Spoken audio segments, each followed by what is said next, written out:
హల్లెలూయా, హల్లెలూయా. దేవుని నామానికి మహిమ కలుగును గాక. ప్రియులారా, దేవుని మహాకృపను బట్టి మన యొక్క కింగ్ ఆఫ్ కింగ్స్ సంఘములో దేవుడు ఇలాగా దేవుని స్తుతించి సంఘముగా దేవుని ఆరాధించే గొప్ప కృప దేవుడు మనకిచ్చినాడు. దేవునికి స్తోత్రం. ఈ యొక్క సంవత్సరం ఎండింగ్లో మనం ఉన్నాం ప్రియులారా. జస్ట్ ఈరోజు ఎంత డేటు? 22. జస్ట్ 9 days మాత్రమే మన ముందున్నాయి. 9 days, ఒక వారమే అనుకోండి. వారం అయిపోతేనే మళ్ళీ నెక్స్ట్ కొత్త సంవత్సరంలోకి మనము ప్రవేశించబోతున్నాం. హల్లెలూయా. దేవుడు ఈ సంవత్సరం యొక్క చివరి దినాల్లో ఆత్మదేవుడు మనను దర్శించినట్లుగా, ప్రభు ప్రత్యేకంగా మనతో మాట్లాడినట్లుగా మన హృదయాలు దేవుని యొక్క వాక్యం కొరకు మనం సిద్ధపరచుకుందాం. హల్లెలూయా, హల్లెలూయా. ఈ సమయంలో మనం దేవుని యొక్క వాక్యాన్ని మనం ధ్యానించుకుందాం. మన మధ్యలో ప్రియాంక మన మధ్యలో ఉన్నారు. ఆమె వచ్చి మనకు దేవుని యొక్క వాక్యాన్ని అందిస్తారు. మా పరిశుద్ధ యేసయ్యానికి వందనాలు. ఈ దినాన తండ్రి, నన్ను ఈ రీతిగా తండ్రి నువ్వు నిలబెట్టినందుకు నీకు వందనాలు చెల్లించుకుంటున్నాను. పరిశుద్ధ ఆత్మదేవ, మాట్లాడేది నేను కాదయ్యా, నీవు మాట్లాడండి. నీవు మా అందరిని దర్శించండి ప్రభువా. నీవు మాట్లాడితేనే మా జీవితానికి అర్థము, నీవు మాట్లాడితేనే మా జీవితానికి అందమయ్యా. యేసయ్యా, నీవే నేను మా అందరిని దర్శించి నీ ఆత్మాభిషేకమును తండ్రి నాకు అనుగ్రహించి నా పక్షాన నీవు నిలబడి నా నోటిని నీవు తాకి నీ మాటలు నా నోట్లో ఉంచి ప్రభువా, మా అందరితో నీవు మాట్లాడి మమ్మల్ని ధైర్యపరిచి సిద్ధపరచమని నజరేయుడైన యేసుక్రీస్తు నామములో అడిగి వేడుకుంటున్నాను తండ్రి, ఆమేన్. మెసేజ్లోకి వెళ్ళక ముందు ఒక 1 minute 2024 ఎట్లుంది ఒకసారి జ్ఞాపకం చేసుకుందాం. ఇందాక అనుకున్నట్టు ఇంకా పెద్దగా ఏం లేదు. 1 week 10 days లోపే కదా 2025. ఒక్కసారి 2024 నాకు ఎట్లుంది అని ఒక్కసారి మీరు క్వశ్చన్ చేసుకోండి. 2024లో ఎలా ఉండేది అని ఒక్కసారి మొత్తం 12 months ఒక్కసారి గుర్తు చేసుకోండి.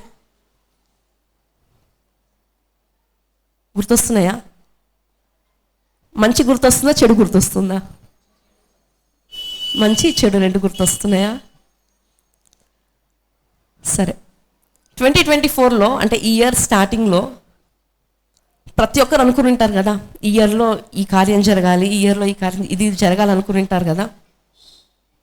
అట్లా అనుకున్న కార్యాలు ఇంకా ఇంతవరకు జరగనివి ఏమైనా ఉన్నాయా?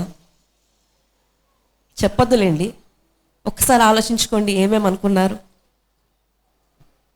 నాకు ఈ జాబ్ రావాలి, నాకు ఇంత పర్సంటేజ్ రావాలి, నాకు ఈ కాలేజ్లో సీట్ రావాలి, నా బిజినెస్ ప్రాఫిట్ ఇంత రావాలి, నేను అక్కడ ఉండాలి, నేను ఇల్లు కట్టుకోవాలి, నేను ఇంత ఆఫరింగ్ ఇవ్వాలి. చాలా అనుకుంటాం కదా. మరి ఆ కార్యాలు అయ్యాయా?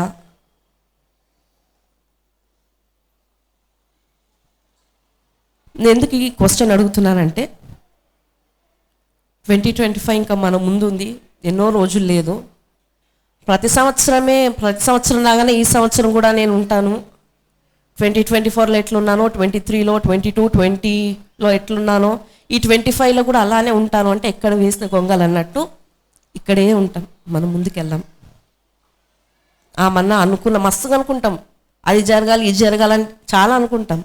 అనుకోవడం వరకే కాదు కానీ అనుకున్నాక అది జరగాలంటే మనమంటూ ఏదో ఒకటి చేయాలి కదా, మనమంటూ సిద్ధపడాలి కదా. నేను బిర్యానీ చేయాలని చాలా అనుకుంటా. నేను అనుకోగానే బిర్యానీ అవ్వదు. ఏం చేయాలి?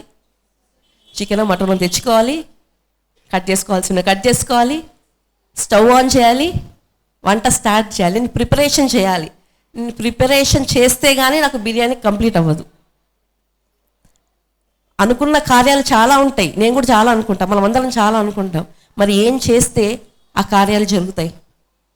సరే, 2024లో జరగలేదా? 2024లో అనుకున్న జరగలేదంటే పర్లేదు, ఏం నష్టమేం లేదు. ఇంకా మన ముందు ఎన్ని రోజులు ఉన్నాయి తెలుసా? 9 రోజులు ఉన్నాయి. ఎన్ని రోజులు ఉన్నాయి? 9 రోజులే కాదు, 9 రోజులు ఉన్నాయి. 9 రోజులే అనడానికి 9 రోజులు ఉన్నాయి అనడానికి చాలా డిఫరెన్స్ ఉంది. అవునా? ఎందుకు అంటున్నానంటే మన దేవుడు మన జీవితంలో అనుకున్న కార్యాన్ని చేయడానికి ఒక్క క్షణం చాలు, ఒక్క క్షణం చాలు. అందుకే అంటున్నాను 9 రోజులు ఉన్నాయి, 9x24 hours ఉన్నాయి. హల్లెలూయా. న్యాయాధిపతులు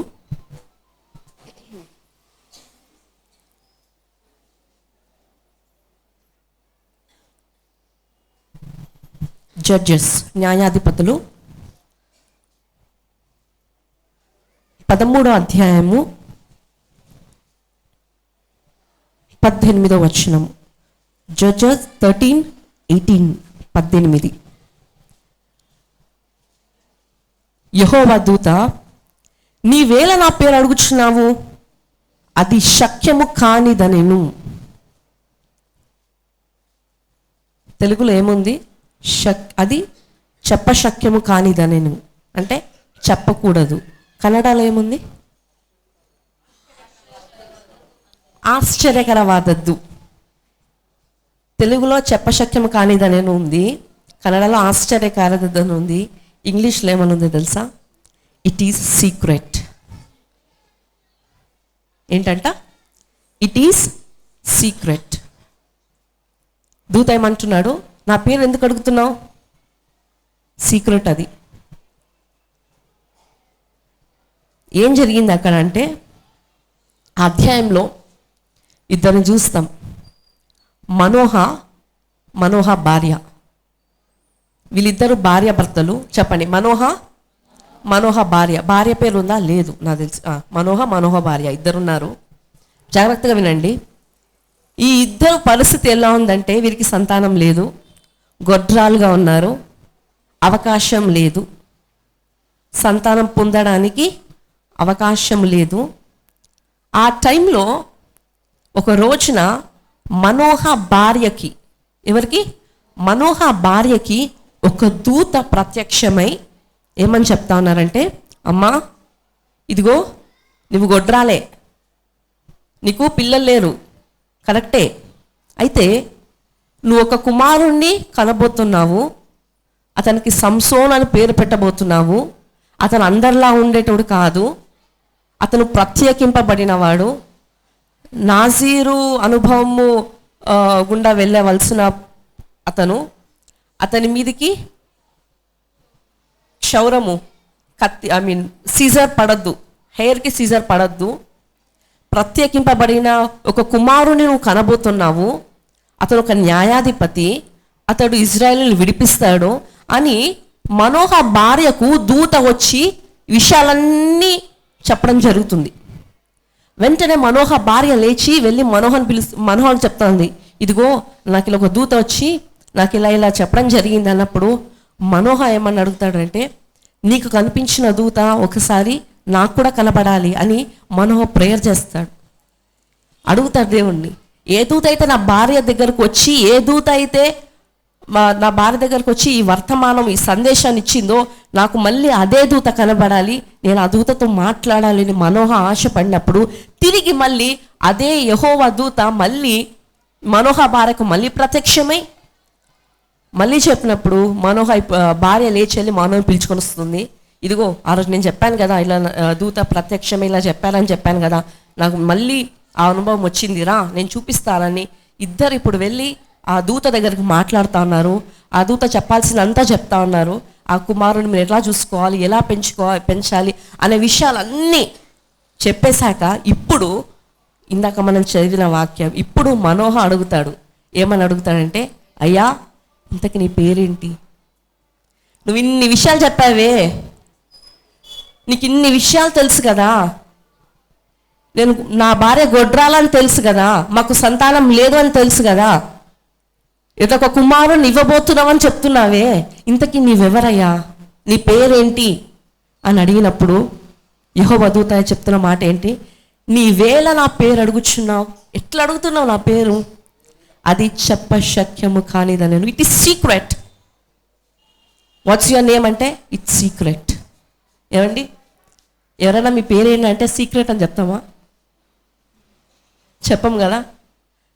అసలు ఎక్స్పెక్ట్ చేయని రిప్లై కదా. ఏమా నీ పేరేంటే, నా పేరు సీక్రెట్. నేను చెప్పను. పేరు అడిగినప్పుడు ఎవరైనా పేరు అడిగినప్పుడు నేను చెప్పను అంటారా? కానీ ఇక్కడ దూత ఏం చెప్తా ఉన్నారు? It is secret. బైబిల్లో పాత నిబంధనలో అనేక సార్లు దేవుడు ప్రత్యక్షమైనప్పుడు తన పేరును తను రివీల్ చేసుకున్నారు. కానీ కొన్నిసార్లు తన పేరును రివీల్ చేయకుండా అలానే గోప్యంగా ఉంచారు, అలానే సీక్రెట్గా ఉంచారు. పేరును సీక్రెట్గా ఉంచారు, కానీ పేరులోని అర్థాన్ని చూపించారు. హల్లెలూయా. ఇప్పుడు పేరు అడిగినప్పుడు ఇట్ ఈస్ సీక్రెట్ అన్నాడు.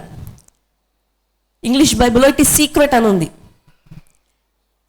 కానీ అసలైన పేరు యొక్క అర్థం ఏంటో ఆ దూత వారికి చూపించారు. హల్లెలూయా. పాత నిబంధనలో ఇట్ ఈస్ సీక్రెట్, పేరు అడిగితే ఇట్ ఈస్ సీక్రెట్ అని ఉంది. అదే కొత్త నిబంధనలకు వచ్చేటప్పటికి యెషయా ప్రవక్త ద్వారా దేవుడు మానవ లోకానికి వచ్చినప్పుడు ఆయన పేరు ఏంటో మనందరికీ కూడా ప్రత్యక్షపరచబడింది. ఏంటి ఆ పేరు అంటే, ఆయన అద్భుతకరుడు, ఆశ్చర్యకరుడు, ఆలోచనకర్త, నిత్యుడగు తండ్రి, సమాధానములకు అధిపతి అని ఆయన పేరు. పాత నిబంధనలో కొన్నిసార్లు గోప్యంగా ఉంచబడినా కూడా క్రొత్త నిబంధనలు వచ్చేటప్పటికి మనకి ఆయన డైరెక్ట్గా ఆయన పేరుతో ఆయన మనకు ప్రత్యక్షం అవుతా ఉన్నాడు. హల్లెలూయా. ఇక్కడ నీ పేరు ఏంటి అని అన్నప్పుడు ఇట్ ఈస్ సీక్రెట్ అన్నాడు. కానీ చూడండి 18th verse 18వ అధ్యాయంలో అది నేను చెప్పను అన్నాడు. 19th verseలో ఏం చెప్తా ఉన్నాడు? అంతటా మనోహ నైవేద్యముగా ఒక మేకపిల్లను తీసుకొని ఒక రాతి మీద యెహోవాకు అర్పించెను. మనోహయు అతని భార్యయు చూచుచుండగా ఆ దూత ఒక ఆశ్చర్య కార్యము చేసెను. హల్లెలూయా. పేరు అడిగితే సీక్రెట్ అన్నారు, కానీ నెక్స్ట్ వర్స్లో ఏం జరిగిందండి? ఆ పేరు యొక్క అర్థాన్ని ఆ దూత చూపించారు వాళ్ళకి. ఏం జరిగింది ఆశ్చర్యకార్యము? వాళ్ళు చూస్తుండగానే, వాళ్ళు బలి ఇస్తా ఉన్నారు, వాళ్ళు చూస్తుండగానే ఆ దహన బలి నుంచి ఆ నిప్పు రగులుతున్న నిప్పులో నుంచి ఆ యెహోవా దూత పైకి ఆరోహణం అవ్వడం, ఆశ్చర్య కార్యాన్ని వారు చూశారు. పేరు అడిగినప్పుడు డైరెక్ట్గా పేరు చెప్పలేదు, కానీ ఇండైరెక్ట్గా కార్యాన్ని చేసి ఇదిగో ఇది నా పేరు అని యెహోవా దూత వారికి ప్రత్యక్షమయ్యారు. హల్లెలూయా. ఈరోజు మన జీవితంలో అద్భుత కార్యాలు జరగట్లేదంటే, అద్భుత కార్యాలు జరగాలంటే 3 సీక్రెట్స్ మనం చూసుకుందాం. ఏ 3 సీక్రెట్స్ని ఫాలో అవుతే దేవుని ప్రత్యక్షతను మనం పొందుకోవచ్చు, ఏ 3 సీక్రెట్స్ని ఫాలో అవుతే దేవుని మేనిఫెస్టేషన్ని మనం పొందుకోవచ్చు. ఆ 3 సీక్రెట్స్ మనం చూద్దాము. మొట్టమొదటిగా అదే అధ్యాయము 3వ వచనం చూడండి. అదే న్యాయాధిపతులు 13:3. పేజీలు తిప్పొద్దండి, అక్కడే ఉండండి. పైన 3వ వచనంలో 13వ అధ్యాయం 3వ వచనంలో యెహోవా దూత ఆ స్త్రీకి ప్రత్యక్షమై, మొట్టమొదటిగా ఏం జరుగుతుంది? యెహోవా దూత ఆ స్త్రీకి ప్రత్యక్షమై, ఇదిగో నీవు గొడ్రాలవు, నీకు కాన్పు లేకపోయెను, అయితే నీవు గర్భవతివై కుమారుని కందువు. ఫస్ట్ స్టెప్ ఏంటి? ఫస్ట్ సీక్రెట్ ఏంటి? మన జీవితంలో ఆశ్చర్య కార్యాలు, మన జీవితంలో కార్యాలు జరగాలంటే అందులో ఫస్ట్ స్టెప్ ఏంటి తెలుసా? ఆ ప్రాసెస్లో ఫస్ట్ స్టెప్ ఏంటి తెలుసా? దేవుని వాక్కు మన దగ్గరికి రావడం. హల్లెలూయా. దేవుని వాక్కు మన దగ్గరికి రావడం. ఇక్కడ మనోహ భార్య దగ్గరికి ఫస్ట్ అసలు ఏం జరిగిందంట? దూత ఏం తీసుకొచ్చాడంటే ఒక సందేశాన్ని తీసుకొచ్చాడు, ఒక వర్తమానాన్ని తీసుకొచ్చాడు, ఒక వాక్యాన్ని తీసుకొచ్చాడు, ఒక మాటను తీసుకొచ్చాడు. ఏంటి ఆ మాట అంటే, ఇదిగో నీకు ఒక కుమారుని కనబోతున్నావు, ఇదిగో నీకు ఒక కుమారుని నేను ఇవ్వబోతున్నాను అన్న ఒక మాట ఫస్ట్ ఎవరికి వచ్చింది? మనోహ భార్యకు వచ్చింది. చాలాసార్లు మనము ఇది మనోహ వారి జీవితంలో మాత్రమే కాదు, బైబిల్లో చాలాసార్లు చూస్తే ఒక ఆశ్చర్య కార్యము జరగాలంటే ఫస్ట్ మొట్టమొదటికి ఏం జరుగుతుంది తెలుసా అండి? ఒక వర్తమానం వస్తుంది, ఒక మెసేజ్ వస్తుంది, ఒక వర్డ్ వస్తుంది. హల్లెలూయా. నమ్మరా? అదేంటి?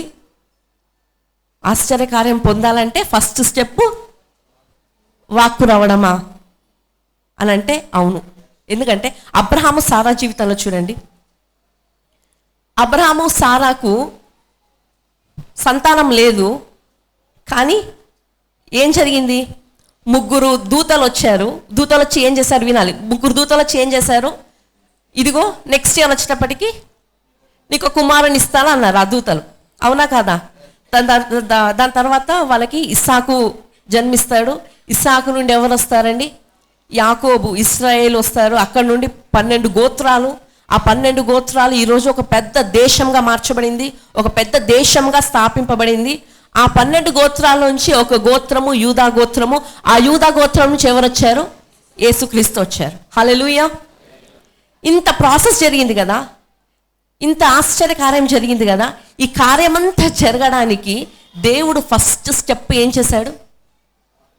3 దూతల్ని పంపించి ఒక మాట వారికి అందించాడు. హల్లెలూయా. ఒక మాట, ఒక వర్తమానము, ఒక వాక్కు వాళ్ళు పొందుకున్నారు. ఇస్సాకు రావడానికి, ఇస్సాకు నుండి యాకోబు రావడానికి, యాకోబు నుండి 12 గోత్రాలు, 12 గోత్రాలు ఒక దేశంగా మారిపోవడానికి వాళ్ళకి సంతానం లేదు కదా. ఆ టైంలో దేవుడు గైనకాలజిస్ట్ని పంపలేదు అక్కడికి. ఆ టైంలో దేవుడు ఫర్టిలిటీ స్పెషలిస్ట్ని పంపలేదు. ఆ టైంలో దేవుడు IVF సెంటర్స్ని పంపలేదు. ఎవరిని పంపారండి?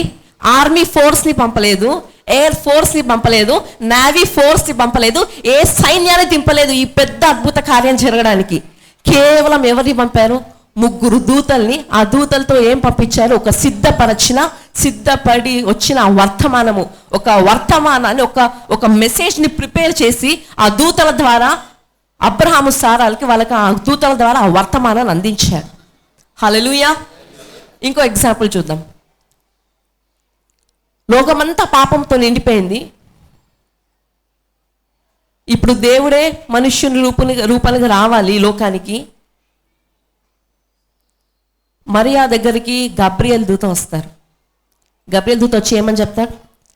దయాప్రాప్తురాలా, నీకు శుభము. ఏంటా శుభవచనము? ఇదిగో నీకు కుమారుడు పుట్టబోతా ఉన్నాడు, అతను యేసు అని పేరు పెడతావు. అతను ఏం చేస్తాడండి?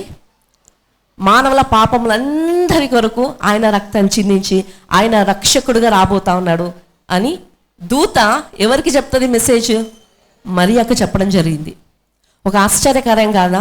కన్యక, వివాహం కాని ఒక కన్యక, పురుషుని ఎరుగని ఒక కన్యక గర్భవతి అయ్యిందంటే ఆశ్చర్యం కాదా? ఆశ్చర్యకరం ఎలా జరిగిందండి? ఎప్పుడు జరిగింది? దూత వచ్చి వర్తమానమును తనకు అందించినప్పుడు. హల్లెలూయా. ఇక్కడ అబ్రహాము సారాకు దూత వచ్చి, ఆ 3 దూతలు వచ్చి ఒక వర్తమానం ఇచ్చినప్పుడు వాళ్ళది పొందుకున్నారు, ఇస్సాకును పొందుకున్నారు. ఇస్సాకు నుండి ఈరోజు పెద్ద జనాంగాన్ని మనం చూస్తూ ఉన్నాం. మరి ఆ వాక్కును పొందుకుంది. ఆ వాక్కు నుండి ఈరోజు మనందరికి ఒక రక్షకుడు, మనకంటూ ఒక రక్షకుడు వచ్చాడు. హల్లెలూయా. ఏ కార్యము జరగాలన్నా మొట్టమొదటిగా మన దగ్గరికి వచ్చేది ఏంటి తెలుసా? ఆ కార్యం యొక్క ఆ ప్రాసెస్లో ఫస్ట్ స్టెప్ ఏంటంటే దేవుడు ముందుగానే మనకు ఒక వాక్యాన్ని సిద్ధపరిచి ఆ వాక్యాన్ని మనకు అందిస్తాడు. హల్లెలూయా. అయితే ఆ వాక్యాన్ని అందించినప్పుడు మనం ఆ వాక్యానికి ఎలా రెస్పాండ్ అవుతున్నాం? క్రికెట్ తెలుసు కదా మీ అందరికీ. ఎవరెవరు ఉంటారు? బాల్ వేసేటోడు ఉంటాడు, బ్యాట్తో బాల్ని కొట్టేటోడు ఉంటాడు, అవునా? ఈ పక్కన ఫీల్డింగ్ చేసే వాళ్ళు కూడా ఉంటారు. వాళ్ళు ప్రతి బాల్ని సీరియస్గా తీసుకుంటారా లేదా? ఇప్పుడు క్యాచ్ పట్టేటప్పుడు, అబ్బాయి క్యాచ్ పట్టేటప్పుడు నేను ఖచ్చితంగా కింద పడతాను, లేదులే ఈసారికి బాల్ పోన్లే అని అనుకుంటారా? వాడు కింద పడినా, వాడి కాలికి ఏమైనా, వాడి చేయికి అయినా ఖచ్చితంగా నేను బాల్ని మిస్ అవ్వను, ఆ బాల్ నాకు ఖచ్చితంగా కావాలి, ఎందుకంటే నేను దాన్ని పట్టుకోవాలి. ఒక క్రికెట్ ఆడేటోడే బాల్ని అంత జాగ్రత్తగా పట్టుకోవాలని ఆలోచిస్తాడే. మరి దేవుడు మనకు సంవత్సరం అంతా 52 వారాలు, 53 వారాలు, 53 వర్తమానాలు బాల్స్ వేస్తూనే ఉన్నాడు. మరి మనం దాన్ని క్యాచ్ చేయట్లేదు కదా. అర్థమవుతుందా? అర్థమవుతుంది? హల్లెలూయా చెప్తారు ఒకసారి.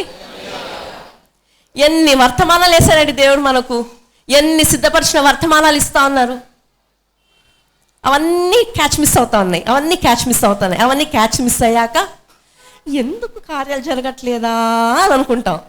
ఎందుకు జరగట్లేదు?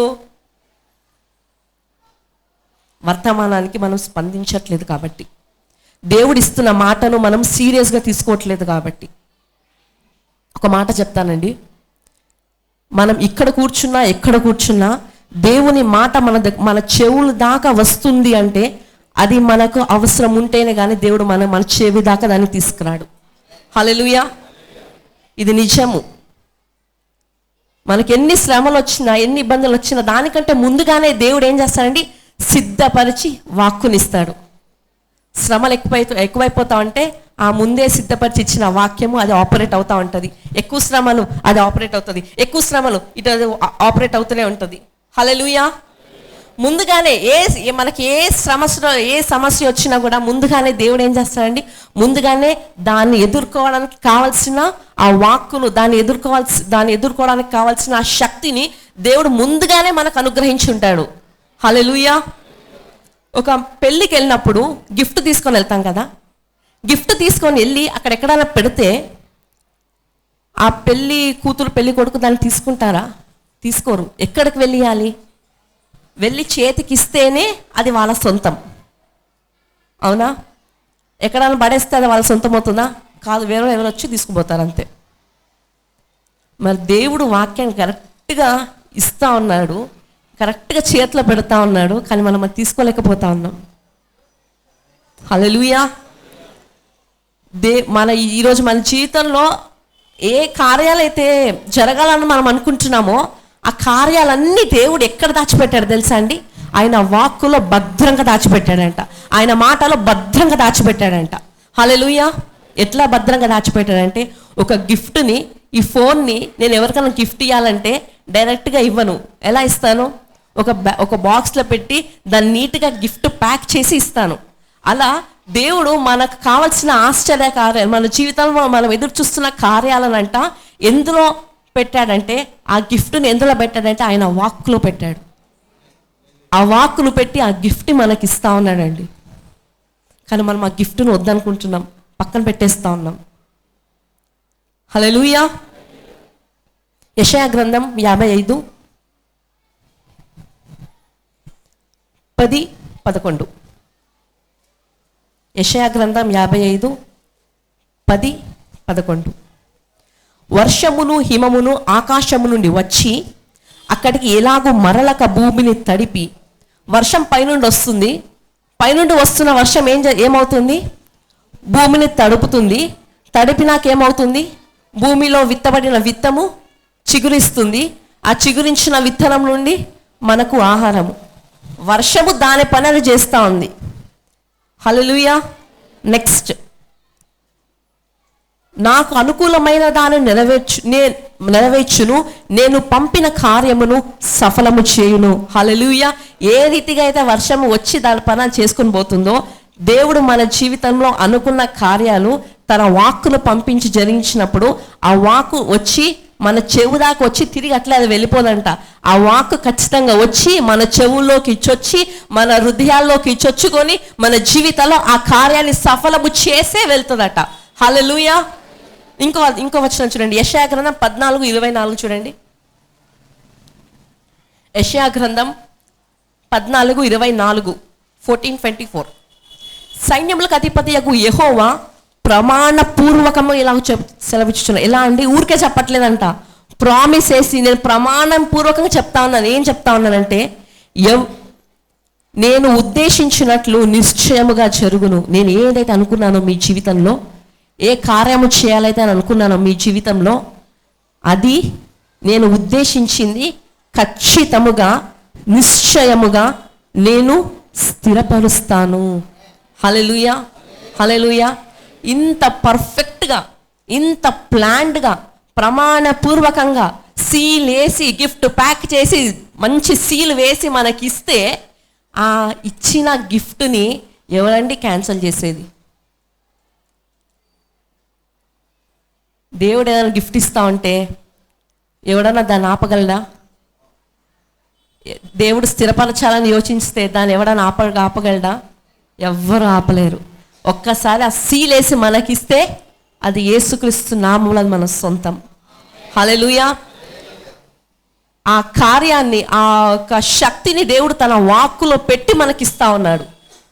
మొట్టమొదటిగా ఈ 3 సీక్రెట్స్లో ఫస్ట్ సీక్రెట్ ఏంటంటే, మన జీవితంలో ఒక కార్యం జరగక ముందు దేవుడు ఒక సందేశాన్ని, ఒక వర్తమానాన్ని మనకు ఇచ్చినప్పుడు మనము ఆ వర్తమానాన్ని తీసుకునే వాళ్ళగా ఉండాలి.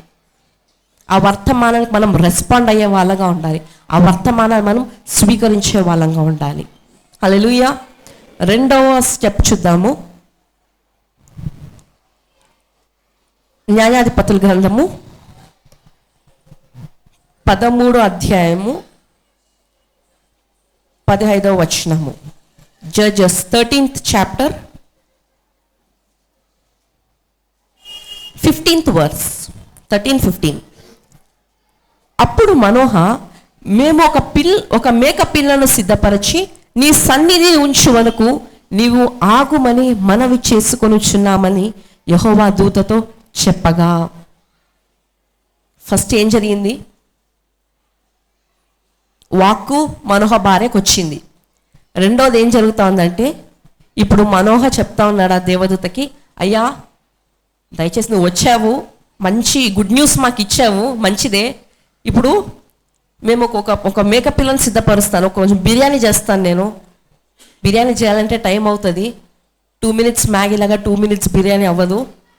కొంచెం బిర్యానీ చేయాలంటే టైం అవుతుంది కాబట్టి కొంచెంసేపు ఆగయ్యా అని మనవి చేసుకుంటున్నాడు. ఎవరి మనవి చేసుకుంటున్నారో?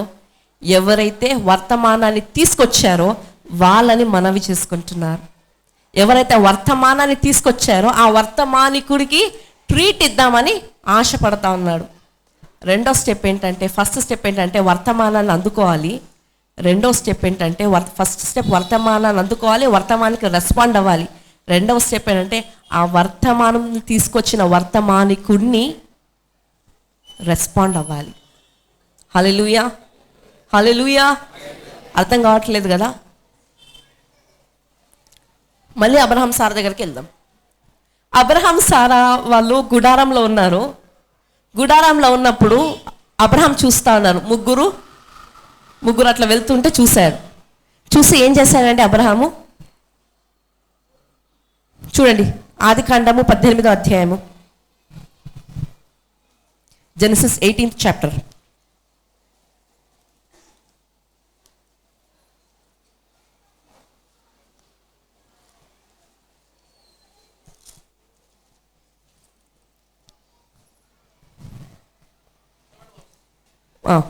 మూడవ వచనం.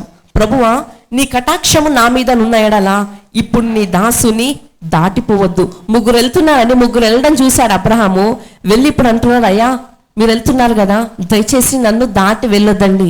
మరి ఏం చేయాలయ్యా అంటే, కాసేపు నా దగ్గర ఉండండి, కొంచెం రెస్ట్ తీసుకోండి, కాళ్ళు కడుక్కోండి, నేను కొంచెం ఆహారం సిద్ధపరుస్తాను, తీసుకోండి. వాళ్ళు దేనికి వచ్చారు? ఆ ముగ్గురు దూతలు దేనికి వచ్చారండి? అబ్రహాం సారాకు ఒక విషయం చెప్పడానికి వచ్చారు, ఒక మాట చెప్పడానికి వచ్చారు. ఆ మాట చెప్పకముందే అబ్రహాం ఏం చేస్తానంటే వెళ్ళి వారిని తీసుకొని వచ్చి వాళ్ళని మనవి చేసి వారిని రిక్వెస్ట్ చేసుకొని, అయ్యా ప్లీజ్ అయ్యా రండి, మా ఇంట్లో కొంచెంసేపు ఉండండి, మా గుడారంలో కొంచెంసేపు రెస్ట్ తీసుకోండి అని అడుగుతా ఉన్నారు. తెలియకుండానే వారు ఎవరికి ఆతిథ్యం ఇస్తున్నారు? దేవుని దూతలకు వారు ఆతిథ్యం ఇస్తూ ఉన్నారు. ఒకవేళ ఆ రోజు అబ్రహాము దారిలో మస్తు మంది పోతూ ఉంటారు, పోయేటోళ్ళందరినీ పిలుస్తామా, పోయేటోళ్ళందరినీ పిలిచి రారా కాలు కడుక్కో, కొంచెం భోజనం చేయని పోయేటోళ్ళందరినీ పిలుస్తామా అని అనుకోకుండా ఉండుంటే, ఒకవేళ అలా అనుకుని వాళ్ళు వీళ్ళ దగ్గరకు వచ్చేవాళ్ళ, ఆ మాట ఇచ్చేవాళ్ళ, వాళ్ళు అబ్రహాము సారా వాళ్ళ ఆ మాటను పొందుకునే వాళ్ళ, ఇస్సాకు వచ్చేవాడా? నేనేం చెప్తా ఉన్నానంటే, అబ్రహాము సారా వాళ్ళు ఆ వర్తమానం తీసుకొచ్చిన వారిని ఆతిథ్యం ఇచ్చి ఆ వర్తమానికులకి ఏం చేస్తారు? వారిని వాళ్ళు రెస్పాండ్ అయ్యారు, వారిని వాళ్ళు రిసీవ్ చేసుకున్నారు. హల్లెలూయా. ఈ 18th చాప్టర్ ఉంది కదా, నెక్స్ట్లోనే 19th చాప్టర్లో ఇంకొక అతన్ని చూస్తాం. అతను ఎవరు కాదు, లోతు. అతని దగ్గరికి కూడా ఈ ముగ్గురు వెళ్తారు. అబ్రహాం సారాలకేమో మంచి గుడ్ న్యూస్ తీసుకొని వస్తారు, ఈ లోతు దగ్గరకు వచ్చేటప్పటికి బ్యాడ్ న్యూస్ తీసుకొని వెళ్తున్నారు. లోతు దగ్గరికి వెళ్ళినప్పుడు లోతు వారిని చూసి ఇంకా మొండిగా ఖచ్చితంగా మా ఇంట్లో ఉండాలని లోతు కూడా వారిని బలవంతం పెడతా ఉన్నారు. ఖచ్చితంగా మీరు మా ఇంట్లో రెస్ట్ తీసుకోవాలి, ఈ రాత్రి మా ఇంట్లోనే ఉండాలి అన్నప్పుడు లేదు లోతు, మేము ఎక్కడైనా అడ్జస్ట్ అయిపోతాం, లేక రోడ్డు మీద ఎక్కడ అడ్జస్ట్ అయిపోతామంటే లోతు వినలేదు. లేదు, ఖచ్చితంగా నువ్వు మా ఇంట్లోనే, ఈరోజు రాత్రి మా ఇంట్లోనే మీరు ఉండాలి అని లోతు చాలా బలవంతం చేశాడు. చాలా బలవంతం చేస్తే ఆ ముగ్గురు ఆ రాత్రి లోతు ఇంట్లో ఉన్నారు. లోతు ఇంట్లోకి వచ్చాక కొన్ని పరిస్థితులు అనుకూలంగా లేవు, అక్కడ బయట వేరే వేరే పరిస్థితులు జరిగాయి. అప్పుడు ఆ ముగ్గురు దూతలు ఏం చెప్తున్నారంటే, ఇదిగో నేను వచ్చింది, ఇదిగో మేము ఎందుకు వచ్చాను తెలుసా, మేము వచ్చింది ఒక బ్యాడ్ న్యూస్తో వచ్చాము, నీ ఉంటున్న సొదొమ గొమొర పట్టణాన్ని మేము నాశనం చేయడానికి వచ్చాము అని లోతుకి ఎవరు చెప్తా ఉన్నారో ఆ దూతలు చెప్తా ఉన్నారు. అబ్రహాం సారాకి గుడ్ న్యూస్, ఇదిగో కొడుకు లేనప్పుడు నీకు కొడుకుని ఇస్తాను అనడం గుడ్ న్యూస్. ఇంటికి వచ్చి బ్లతిమలాడి రిక్వెస్ట్ చేసుకొని ఇంటికి తీసుకొని వచ్చినాక ఇదిగో నీకు ఒక బ్యాడ్ న్యూస్ అంటే లోతుకి ఎలా ఉంటుంది? ఏదో పాపం అని నా ఇంట్లోకి తీసుకొని వచ్చుకుంటే, పాపంలే ఎక్కడ పడుకుంటారులే చలిలో అని రాత్రి మా ఇంట్లో కొంచెం రెస్ట్ తీసుకోండి అని చెప్తే, నువ్వు రావటమే నేను నీకు మంచి చేస్తున్నా, నాకు బ్యాడ్ న్యూస్ తీసుకొస్తావా, నడు బయటికి అని లోతు అనలేదు. ఆతిథ్యం ఇచ్చాడు, వారిని చేర్చుకున్నాడు. ఆ లోతు చేసిన ఒక్క కార్యం వలన లోతు ఉన్న పట్టణం మొత్తం నాశనం అయింది, కానీ లోతు కుటుంబం మాత్రము సురక్షితంగా ఉన్నారు. హల్లెలూయా. లోతు కుటుంబం రక్షింపబడిందంటే దానికి కారణం ఏంటంటే, లోతు ఆ వర్తమానికులను స్వీకరించాడు, తన దగ్గరకు తీసుకున్నాడు. హల్లెలూయా. మెసెంజర్కి రెస్పాండ్ అయ్యాడు లోతు. హల్లెలూయా. మరి లోతు భార్య అట్లయింది కదా అంటే ఎవరు చూడమన్నారు ఆమెను వెనక్కి? ఏం దూతలేమని చెప్పారా వెనక్కి చూడమని? చూడొద్దని చెప్పారు. చూడొద్దన్నాక చూసింది ఎవరి తప్పు? లోతు భార్య తప్పు, ఆమె అనుభవించింది. కానీ లోతు పిల్లలు మాత్రం ఏమయ్యారు? సురక్షితంగా రక్షింపబడ్డారు. ఎందుకు రక్షింపబడ్డారంటే వాళ్ళు వర్తమానికుని రెస్పాండ్ అయ్యి వారికి ఆతిథ్యం ఇచ్చారు. మొట్టమొదటిగా మన జీవితంలో ఆశ్చర్యకార్యం జరగాలంటే దేవుడు ఒక వర్తమానాన్ని పంపించినప్పుడు ఆ వర్తమానాన్ని తీసుకోవాలి. రెండవదిగా నెక్స్ట్ స్టెప్ ఏంటంటే, ఎవరైతే ఏ వర్తమానికుడినైతే ఆ వర్తమానం ద్వారా అయితే ఆ వర్తమానికుడు మా దగ్గరకు వస్తారో వారిని మనం ఆతిథ్యం ఇవ్వాలి, వారిని మనం స్వీకరించాలి, వారికి చేయాల్సింది మనం వారికి చేయాలి. ఏం చేయాలి అంటే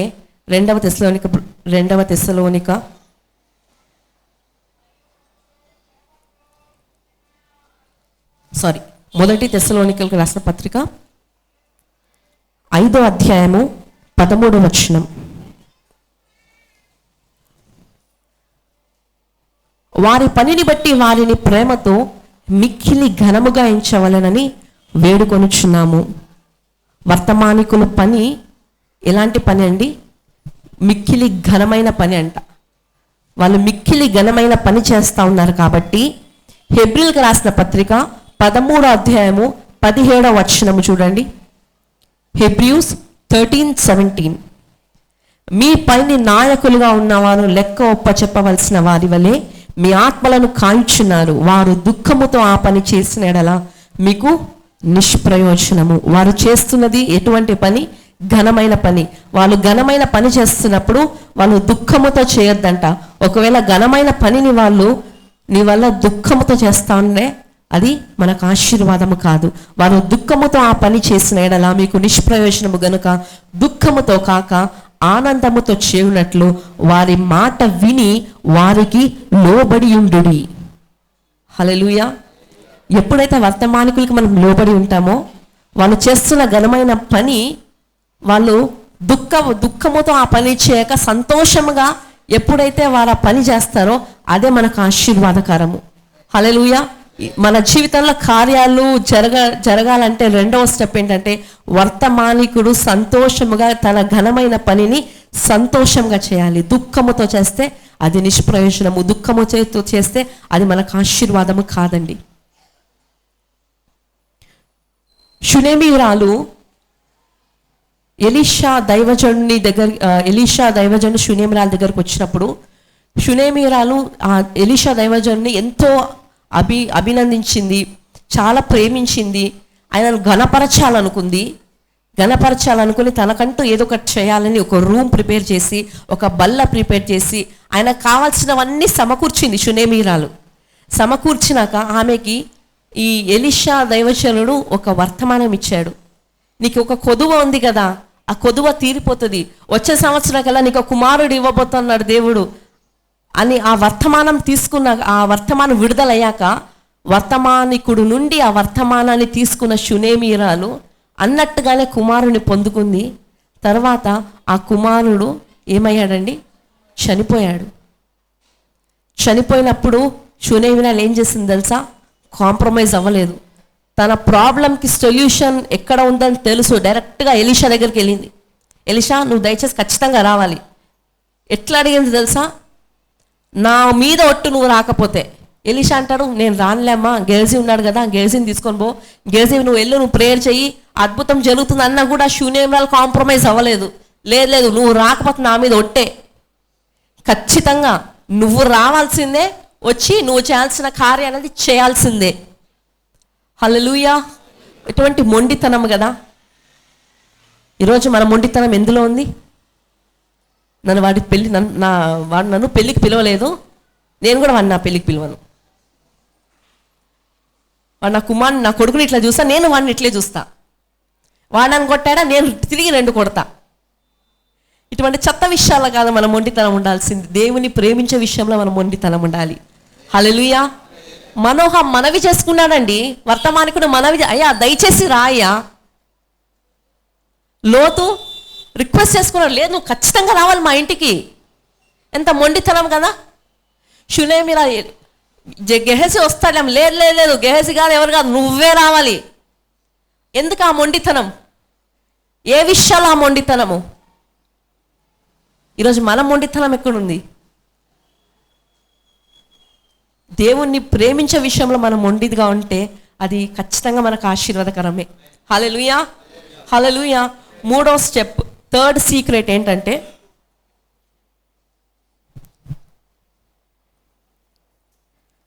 మనోహ వాళ్ళు సిద్ధపరచి, నైవేద్యాన్ని సిద్ధపరచి ఆ వర్తమానికుడికి ఇచ్చినప్పుడు వర్తమానికుడు ఏమంటాడు తెలుసా? నేను దీన్ని ముట్టను అంటాడు, నేను దీన్ని తీసుకోను అంటాడు. అదేంటయ్యా, మాకు చాలా ఆశగా ఉందయ్యా, నువ్వు దీన్ని స్వీకరించాలి, ఆతిథ్యాన్ని స్వీకరించాలని మనోహ అడిగినప్పుడు ఆ దేవదూత చెప్పడం ఏంటంటే, ఇది కాదు, నీకు ఏమైనా చేయాలంటే ఏం చేయాలంటే నువ్వు దహన బలి నర్పించు అని అడుగుతాడు. అబ్రహాము సారాకు వర్తమానం వచ్చాక బలి అర్పించారు, ఇస్సాకును పొందుకున్నారు, అంతా అయిపోయింది. ఆ వర్తమానికులకి నైవేద్యం వాళ్ళు ఆతిథ్యం ఇచ్చారు, తర్వాత ఇస్సాకును పొందుకున్నారు, అంతా అయిపోయింది, స్టోరీ అంతా అయిపోయింది అని అనుకున్నారు. కానీ అప్పుడు ఒక నిజమైన ట్విస్ట్ ఉంది. ఏంటి ఆ ట్విస్ట్ అంటే, దేవుడు ఒక రోజున అబ్రహామును పిలిచి నీ కుమారుణ్ణి నాకు బలి ఇవ్వాలి అని అడుగుతాడు. ఎంత బాధ అవుతుందండి, ఎంత బాధ అవుతుంది కదా అబ్రహాంకు. లేక కుమారుడు ఇస్తే ఆ కుమారుని బలి ఇచ్చేయమంటున్నాడు దేవుడు అని అబ్రహాము వెనకంచలేదు. అబ్రహాం ఏమన్నాడంటే, ఈ కుమారుని కంటే ఈ కుమారుని ఇచ్చిన నిన్నే నేను ప్రేమిస్తానయ్యా. హల్లెలూయా. అంత ప్రేమించి దేవుడు చెప్పినట్టుగానే ఇస్సాకును తీసుకెళ్ళి పర్వతం మీద తీసుకెళ్ళి బలిపీఠం మీద పడుకోబెట్టి చేతులు కట్టేసి చెయ్యి ఎత్తి బలి ఇవ్వడానికి సిద్ధమైన అబ్రహాముతో దేవుడు అప్పుడు అంటాడు, అబ్రహామా ఆగు, ఈ ఇస్సాకును కాదు నువ్వు బలి ఇవ్వాల్సిందిగో అక్కడ గొర్రెపిల్ల ఉంది, దాన్ని తీసుకొచ్చి బలి ఇవ్వు. అదేంటి దేవుడు బలి అడిగాడు కదా అంటే, నిజంగా అబ్రహాము ఇస్సాకును తీసుకొచ్చి ఆ బలిపీఠం మీద బలి ఇవ్వక ముందే అబ్రహాము హృదయంలో ఇస్సాకును బలి ఇచ్చేసాడండి. ఎందుకు తెలుసా? ఇక్కడికి వస్తే కానీ ఇది పనిచేయదు. ఇక్కడ ఫస్ట్ ఇక్కడ అనుకోవాలి కదా. అబ్రహాం ఇక్కడ అనుకున్నాడు కాబట్టే ఇస్సాకు దాని మీద పడుకున్నాడు, ఇస్సాకును దాని మీద పడుకోబెట్టాడు. అంటే ఫస్ట్ ఎక్కడిచ్చాడు అబ్రహాం బలి? ఇస్సాకును మనసులో ఇచ్చేశాడు, హృదయంలో దేవునికి బలి ఇచ్చేశాడండి. ఆ బలి దేవునికి ఎంతో ఇష్టమైపోయింది, ఆ బలి దేవునికి మంచి వాసన వచ్చిందంట ఆ బలి నుండి. అందుకే వెంటనే దేవుడు అంటున్నాడు, చాలు నాకు కావాల్సిన మంచి సువాసన బలి నేను పొందుకున్నాను, ఇంకా ఇది వద్దు, అక్కడ ఉంది గొర్రెపిల్ల, తీసుకురా, గొర్రెపిల్లని బలి ఇవ్వు. హల్లెలూయా. ఈరోజు దేవుడు అటువంటి దహన బలులను కోరుతా ఉన్నాడు. అటువంటి దహన బలులు అంటే ఏంటి? నేను పోయి బలి ఇవ్వాలంటే కాదండి. దేవుడు కోరేది ఏంటి? 2వ సమూయేలు గ్రంథము మొదటి సమూయేలు గ్రంథము 15వ అధ్యాయం 22వ వచనం. 1 Samuel 15:22. అందుకు సమూయేలు తాను సెలవిచ్చిన ఆజ్ఞను ఒకడు గైకొనుట వలన యెహోవా సంతోషించున్నట్లు ఒకడు దహన బలులను అర్పించటం వలన ఆయన సంతోషించునా? ఆలోచించుము. బలులు అర్పించుట కంటే ఆజ్ఞను గైకొనుటయు, పొట్టేళ్ల క్రొవ్వు అర్పించుట కంటే మాట వినుటయు శ్రేష్టము. హల్లెలూయా. దేవుడు కోరుతున్న బలి ఏంటంట? మాట వినాలంట. అదే అంట దేవుడు మన నుండి కోరుతున్న దహన బలి. హల్లెలూయా. ఆ దహన బలి సీక్రెట్ మరి అబ్రహాం తెలిసిందండి. హృదయంలో ఇచ్చేశాడు, దేవుడి దగ్గర మార్క్స్ కొట్టేశాడు. ఈరోజు వాకు వచ్చింది మన దగ్గరికి, రెస్పాండ్ అయ్యాము, వర్తమానికుణ్ణి ట్రీట్ చేస్తూ ఉన్నాము, కరెక్టే, కానీ అక్కడ ఆగిపోతా ఉన్నాము. మూడో స్టెప్ ఏంటంటే దహన బలి అర్పించడం. దహన బలి అర్పించడం అంటే ఆతిథ్యం ఇవ్వడం. అంటే అయ్యా తీసుకోండి అని కొసరు వడ్డించడం. మరి దహన బలి అంటే తన్ను తాను సంపూర్ణంగా దేవుని చిత్తానికి అర్పించుకొని లోబడడం. దేవుడు కోరుతున్న నిత్యమైన బలి ఏంటంటే ఆయన మాట వినడం, ఆయనకు లోబడి ఉండడం. అదే శ్రేష్టమంట. అదే శ్రేష్టమైన దహన బలి దేవుడు కోరుతా ఉన్నాడు మన నుండి. ఈరోజు ఏ కార్యాలు జరగట్లేదు మన జీవితంలో, ఆ కార్యాలకు దేవుడు ముందుగానే వాక్కును పంపించాడు, ముందుగానే వర్తమానికుల ద్వారా వాక్కును పంపించారు. వర్తమానానికి రెస్పాండ్ అవుతున్నాము, వాక్కుకు రెస్పాండ్ అవుతున్నాము, కానీ దేవునికి బలి ఇచ్చే విషయంలో మాత్రం మనం వెనుకంజ వేస్తా ఉన్నాము. ఆ ఒక్క విషయంలో, ఆ ఒక్క లాస్ట్ 2 steps పాస్ అయిపోయామండి. 2 exams పాస్ అయిపోయాము. 3rd examలోనే మాటికి ఫెయిల్ అవుతా ఉన్నాము. 3rd exam మాటికి ఫెయిల్ అవుతున్నాం కాబట్టి ఓవరాల్ ఎగ్జామ్లో ఫెయిల్ అయిపోతా ఉన్నాం. ఆ ఒక్క 3rd stepలో పాస్ అయిపోతే ఓవరాల్ ఎగ్జామ్ పాస్ అయిపోయినట్టే. కాబట్టి ఈ నూతన సంవత్సరంలో మనం అడుగుదాం, అయ్యా నీకు లోబడి ఉండాలంటే ఆ హృదయం నాకు కావాలి, నాకు ఆ లోబడి ఉండే హృదయాన్ని నాకు ఇవ్వు. అది నువ్వు మెచ్చే దహన బలి కాబట్టి అటువంటి హృదయం నాకు ఇవ్వు అని సిద్ధపడి 2025లో అడుగు పెడదాము. ఖచ్చితంగా ఇచ్చిన ఈ 3 రహస్యాలను పట్టుకొని మనము దేవుడు చెప్పినట్లు మనం అడుగేద్దాం. 2025లో ఆయన నిశ్చయించుకున్న దాన్ని ఆపేవాడేవాడు. ఆయన మన కోసము స్థిరపరచాలి అని అనుకున్న దాన్ని రద్దుపరచగలవాడేవాడు. హల్లెలూయా. దేవుడి మాటలు దీవించి ఆశీర్వదించును గాక. తల ఉంచి ఒక చిన్న ప్రార్థన చేసుకుందాం. మహాపరిశుద్ధుల తండ్రి, నీకు వందనాలు. ఇంతవరకు తండ్రి నువ్వు మాట్లాడిన ప్రతి మాటను బట్టి నీకు స్తోత్రాలయ్యా. నువ్వు మాతో మాట్లాడావు తండ్రి, నీకు స్తోత్రాలు. నీ వాక్కును మాకు అనుగ్రహించావు, నీకు వందనాలు. నీ వర్తమానికుల ద్వారా నీ వాక్కును ఇచ్చినందుకు నీకు వందనాలు ప్రభువా. యేసయ్యా, మేము నీకు ఇష్టమైన నిజమైన దహన బలిని అర్పించే వారముగా మా హృదయాలు ఉండాలి. ఆ విధంగా తండ్రి మీరు మాకు సహాయం చేయమని, నీకు లోబడి ఉండుటకు తండ్రి మాకు నేర్పమని ఈ నూతన సంవత్సరంలో మేము అడుగు పెట్టబోతున్నాం. కొన్ని దినాల్లో పరిశుద్ధాత్మదేవ మా హృదయాలు మేము సిద్ధపరచుకొని నూతన సంవత్సరంలో అడుగుపెట్టి నూతన ఆశీర్వాదాలు, నూతన అద్భుత కార్యాలను మా జీవితంలో మేము చూచడానికి సహాయం చేయమని నజరేయుడైన యేసుక్రీస్తు నామములో అడిగి వేడుకుంటున్నాను తండ్రి. ఆమేన్.